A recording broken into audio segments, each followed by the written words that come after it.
আসসালামু আলাইকুম। গত ক্লাসে আমরা সাইটোপ্লাজম সম্পর্কে আলোচনা করেছিলাম। আজকে সাইটোপ্লাজমের একটি গুরুত্বপূর্ণ অঙ্গাণু রাইবোসোম নিয়ে আলোচনা করব। রাইবোসোম মূলত প্রোটিন সংশ্লেষণকারী অঙ্গাণু। রাইবোসোম প্রোটিন তৈরি করে, আর এই প্রোটিন আমাদের শরীরে বিভিন্ন শারীরবৃত্তীয় কাজ, জৈব রাসায়নিক কাজ, তারপর বৈশিষ্ট্য নিয়ন্ত্রণে ভূমিকা পালন করে। রাইবোসোম নিউক্লিয়াসের সাথে যে এন্ডোপ্লাজমিক ঝিল্লি রয়েছে, এই ঝিল্লির গায়ে রাইবোসোমগুলো থাকে। যখন ঝিল্লির গায়ে রাইবোসোমগুলো থাকে তখন ঝিল্লিকে অমসৃণ এন্ডোপ্লাজমিক রেটিকুলাম বলা হয়ে থাকে। রাইবোসোম প্লাস্টিডে থাকতে পারে, রাইবোসোম প্লাস্টিডে থাকে, রাইবোসোম মাইটোকন্ড্রিয়াতে থাকে, রাইবোসোম সাইটোপ্লাজমেও থাকে। রাইবোসোম যখন সাইটোপ্লাজমে একাকার মানে একটি রাইবোসোম যখন থাকে তখন তাকে বলা হয় মনোসোম।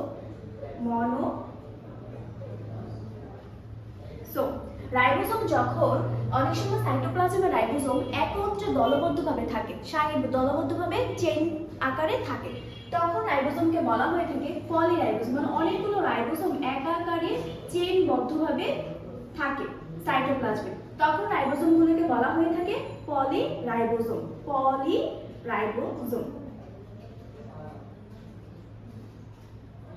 পলি মানে অনেক, আর রাইবোসোম পলিরাইবোসোম। আচ্ছা, রাইবোসোম মাইটোকন্ড্রিয়াতে থাকে, রাইবোসোম প্লাস্টিডেও থাকে। যখন রাইবোসোম মাইটোকন্ড্রিয়াতে থাকে তখন রাইবোসোমকে বলা হয়ে থাকে মাইটোরাইবোসোম।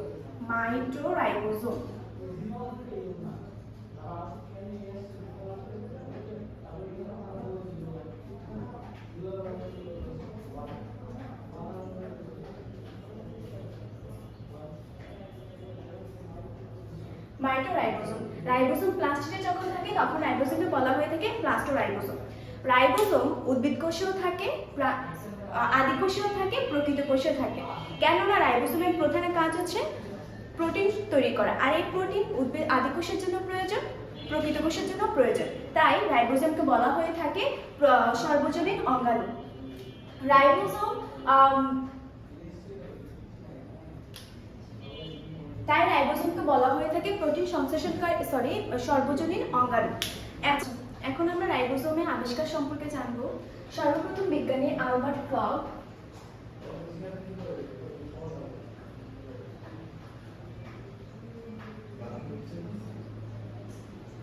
1954 সালে তিনি যকৃত সাইটোপ্লাজমকে সেন্ট্রিফিউজ করেন। সেন্ট্রিফিউজ হচ্ছে একটা টেস্ট টিউবের ভিতরে সাইটোপ্লাজমটাকে নিয়ে প্রচন্ড বেগে ঘোরানোর পর তিনি দেখতে পেলেন যে এখানে কিছু দানাদার ক্ষুদ্র কণা দেখতে পেলেন, ক্ষুদ্র কণা। এই ক্ষুদ্র কণাগুলোকে তিনি নাম দেন মাইক্রোসোম। এই ক্ষুদ্র কণাগুলোকে নাম দেন মাইক্রোসোম।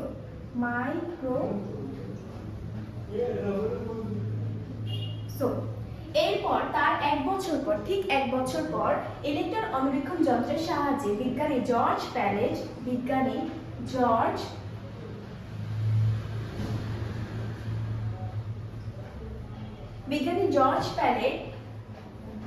এটাকে এই মাইক্রোস্কোপটাকে ইলেকট্রন অণুবীক্ষণ যন্ত্রের সাহায্যে আরেকটি পর্যালোচনা করার পর তিনি দেখতে পেলেন যে এখানে দুইটা অংশ রয়েছে। একটা হচ্ছে এন্ডোপ্লাজমিক ঝিল্লি বা হচ্ছে রেটিকুলাম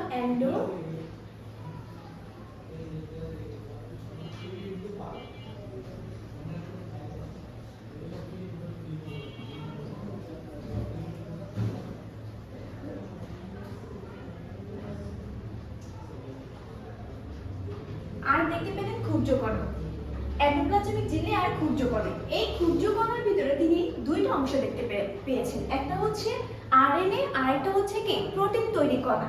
একটা হচ্ছে আরএনএ আর একটা হচ্ছে প্রোটিন তৈরি কণা। এই দুইটাকে তিনি একত্রে নাম দেন রাইবোনিউক্লিয়ার প্রোটিন। এই পুরোটা নাম তিনি কি দিয়েছিলেন? রাইবোনিউক্লিয়ার প্রোটিন।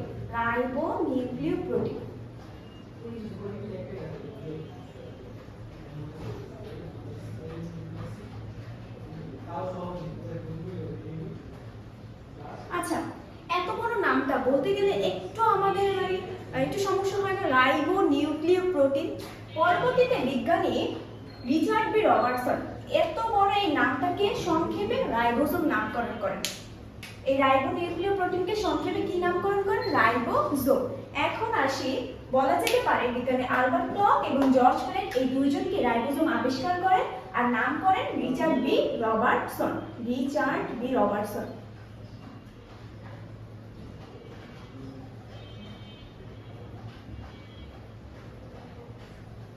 রবার্টসন। আচ্ছা, এইগুলো রাইবোজোমের আবিষ্কার। এখন আমরা রাইবোজোম তো আদিকোষেও আছে, প্রকৃত কোষে আছে, ওইখানে কি অনুপাতে আছে বা হচ্ছে কত এস আছে সেটা সম্পর্কে জানবো।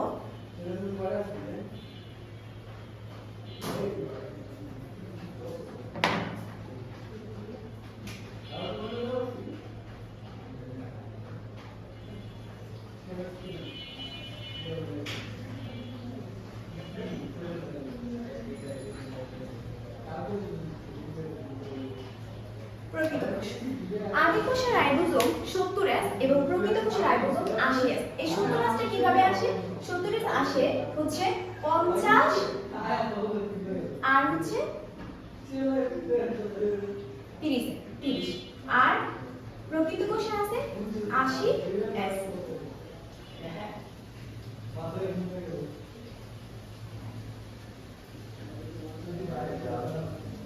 40S। এখন এই এসটা কি আর এখানে 70 50 আর 30 যোগ করলে তা 80 হয়। 10 কোথায় গেল আর এখান থেকে 20 কোথায় গেল? এস কি সেই সম্পর্কে আগে একটু ধারণা নিই। এস হচ্ছে সেন্ট্রিফিউগাল একক, সরি হ্যাঁ সেন্ট্রিফিউগাল একক। এই এসটা হচ্ছে এই এস হচ্ছে সেডিমেন্টাল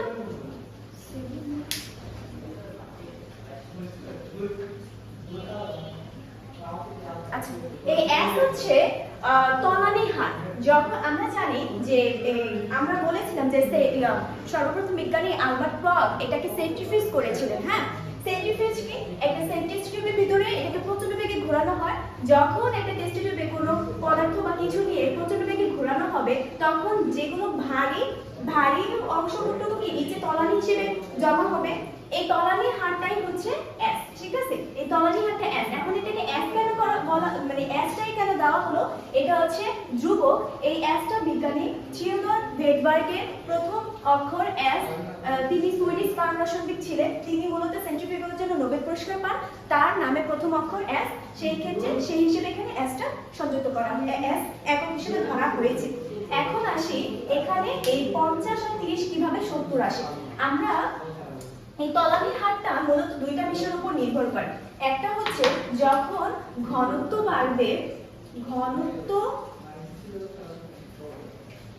বাড়বে তখন তলানিও বাড়বে।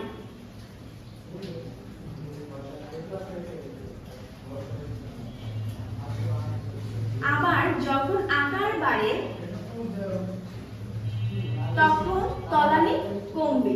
ঠিক আছে, যখন 70 একটা হচ্ছে 50S, এটা হচ্ছে 50S আর এটা হচ্ছে 30S, দুইটা যখন একত্র হয় তখন কি একটা বড় একটা কণা তৈরি হয় না, বড় একটা ইউনিট হয় না। এই 50 ইউনিট আর যদি 30 ইউনিট যখন যুক্ত হবে তখন একটা বড় ইউনিট কি হবে।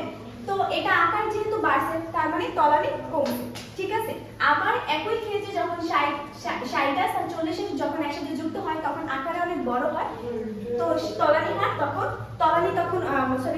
হার তখন কমে, তলানি হার তখন কমে।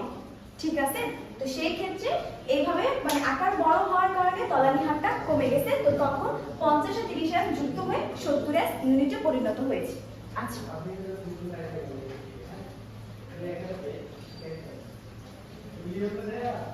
এই হলো বিস্তৃতি। এখন আসি রাইবোজোমের ভৌত গঠন। আচ্ছা, রাইবোজোমের কাজ, রাইবোজোম কি উৎপন্ন করে? প্রোটিন। এই প্রোটিনের কাজ কি? প্রোটিনের কাজ হচ্ছে আমাদের শারীরবৃত্তীয় কাজ নিয়ন্ত্রণ করে, বাহ্যিক বৈশিষ্ট্য নিয়ন্ত্রণ করে। এই নির্দেশনাটা কে দিয়ে থাকে? নির্দেশনাটা মূলত জিন দিয়ে থাকে। ঠিক আছে, জিন মূলত প্রোটিনকে বিভিন্ন নির্দেশনা দেয়। প্রোটিন সেই অনুযায়ী আমাদের শরীরের সকল শারীরবৃত্তীয় জৈব রাসায়নিক বৈশিষ্ট্যগুলো নিয়ন্ত্রণ করে। এখন তাহলে যখন আমাদের শরীরে প্রোটিন প্রয়োজন হয়, ঠিক আছে, তখন ডিএনএ আর কি রাইবোজোমকে নির্দেশ দেয় যে প্রোটিন তৈরি করতে হবে। এখন ডিএনএ তো নিজে নিজে যাবে না, ডিএনএ নিজে নিজে গিয়ে তার রাইবোজোমকে বলবে না এই যে মনে করো এটা হচ্ছে রাইবোজোম, এটা হচ্ছে মূলত কোষের নিউক্লিয়াসের ভিতরে ক্রোমোজোম, তারপরে ডিএনএ। হ্যাঁ, এখন ডিএনএ তো নিজে নিজে গিয়ে বলবে না যে প্রোটিন তৈরি করো, তাই না? ও তুমি গিয়ে বলো রাইবোজোমকে প্রোটিন তৈরি করতে, ঠিক আছে? তো মেসেঞ্জার আরএনএ আসে, এসে ওকে নির্দেশ দেয় যে ডিএনএ বলছে তোমাকে প্রোটিন তৈরি করতে, তুমি এখন প্রোটিন তৈরি করে দাও। তো তারপর এখনো বললো যে আচ্ছা আমি প্রোটিন তৈরি করবো, ঠিক আছে, কিন্তু আমার তো প্রোটিন তৈরির জন্য তো অ্যামিনো অ্যাসিড লাগবে, তাই না? প্রোটিন তো আর এমনি এমনি তৈরি হবে না, অনেকগুলো অ্যামিনো অ্যাসিড মিলেই তো একটা প্রোটিন তৈরি হয়। তো অ্যামিনো অ্যাসিড, এখন এই অ্যামিনো অ্যাসিডটা কোথায় পাবে? এই অ্যামিনো অ্যাসিডটা মূলত ট্রান্সফার আরএনএ। কি আরএনএ নামক এক ধরনের আরএনএ আছে। আরএনএ মূলত 5 প্রকার, হ্যাঁ? Messenger RNA, transfer RNA, genetical RNA, তারপর রাইবোজোমাল আরএনএ, আর একটা হচ্ছে মাইনর আরএনএ। তো এখানে ট্রান্সফার আরএনএটা এই বিভিন্ন জায়গা থেকে অ্যামিনো অ্যাসিডটাকে কালেক্ট করে প্যাকেট আকারে ওর কাছে দেয়, রাইবোজোমে দেয়, ঠিক আছে? রাইবোজোমে যখন দেয়, যেখানে এটা হলো, এটা হচ্ছে অ্যামাইনো অ্যাসিড সাইট। তারপরে এটা যখন প্রক্রিয়া শুরু করে সেটা হচ্ছে পি সাইট বা পেপটিডাইড সাইট। তারপর যখন ও ট্রান্সফার আরএনএ এখানে দিল, সেখান থেকে প্রক্রিয়া হলো, প্রক্রিয়া শেষে যখন রাইবোজোম তৈরি হয়ে যখন বের হয়ে যাবে সেটা হচ্ছে ই সাইট, ঠিক আছে? তারপর ট্রান্সফার আরএনএটা বের হয়ে যায়, মানে ও আগে যায়, গিয়ে প্রোটিনটা অ্যামাইনো অ্যাসিডগুলো দেয়, তারপর সেখান থেকে পি সাইডে প্রক্রিয়া শুরু হয়, প্রক্রিয়া শেষে ট্রান্সফার আরএনএ যখন বের হয়ে যাবে মানে নির্গমন সাইটটা, সেটা হচ্ছে ই সাইট। এইভাবে মূলত হচ্ছে মানে রাইবোজোমে মূলত এইভাবে প্রোটিনটা তৈরি হয়, ঠিক আছে? আচ্ছা, এই গেল ভৌত গঠনটা, মানে কিভাবে এটা তৈরি করে সেটা সম্পর্কে জানলাম। এখন আর সেটা রাসায়নিক ঘটনে রাইবোজোমে দুই ধরনের জিনিসই থাকে, আরএনএ এবং প্রোটিন, আর এগুলো সমান অনুপাতে থাকে, অর্থাৎ 1:1 অনুপাতে থাকে, ঠিক আছে? আচ্ছা, 70S রাইবোজোমে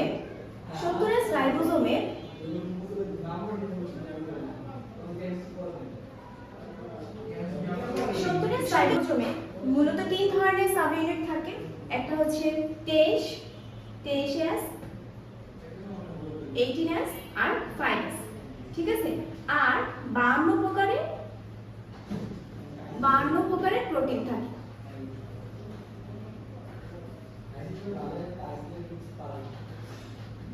প্রোটিন আর 80S রাইবোজোমে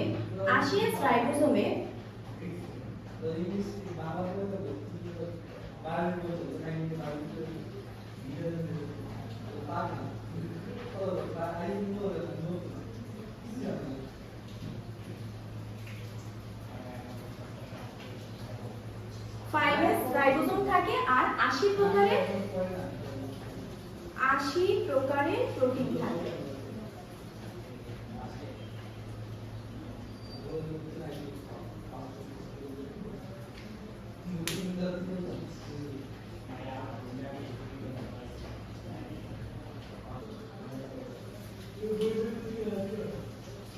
সরি, এখানে 16 হবে, 16 5S আর হচ্ছে 52 প্রকারের প্রোটিন থাকে। এই হচ্ছে, আর বিভিন্ন ধরনের এনজাইম থাকে, আরএনএস, এগুলো আরএনএস এনজাইম থাকে, আরএনএস এনজাইম থাকে, তারপর কিছু ধাতব আয়ন থাকে, ম্যাগনেসিয়াম, তারপর ম্যাঙ্গানিজ, তারপর হচ্ছে ক্যালসিয়াম, এসব ধাতব আয়ন থাকে রাইবোজোমের রাসায়নিক ঘটনটা। এখন আসি রাইবোজোমের কাজ নিয়ে। রাইবোজোমের প্রধান কাজ কি? প্রোটিন তৈরি করা, তাই না? আচ্ছা, রাইবোজোমের সর্বপ্রধান কাজ কি? সে প্রোটিন তৈরি করে। আচ্ছা, তারপর রাইবোজোম সাইটোক্রোম উৎপন্ন করে। সাইটোক্রোম কি? হ্যাঁ, সাইটোক্রোম মূলত এক ধরনের প্রোটিন। এই প্রোটিনটা আমরা শোষণ উৎপন্নের 4টা ধাপ পড়েছিলাম, তার লাস্ট ধাপটা হচ্ছে ইলেকট্রন প্রবাহ তন্ত্র। এই প্রোটিন সেই ক্ষেত্রে কাজে লাগে। এরপর রাইবোজোম গ্লুকোজের ফসফোরাইলেশন, এছাড়া স্নেহ জাতীয় বিপাকীয় কাজ রাইবোজোমে সংঘটিত হয়। এই হলো রাইবোজোম নিয়ে। এছাড়া রাইবোজোম গ্লুকোজের ফসফোরাইলেশন এবং স্নেহ জাতীয় বিপাকীয় কাজ রাইবোজোমে সংঘটিত হয়। তো আজকে আমরা রাইবোজোম নিয়ে আলোচনা করলাম। আগামী ক্লাসে সাইটোপ্লাজমে আরো একটি গুরুত্বপূর্ণ অঙ্গাণু নিয়ে আলোচনা করা হবে। আল্লাহ হাফেজ।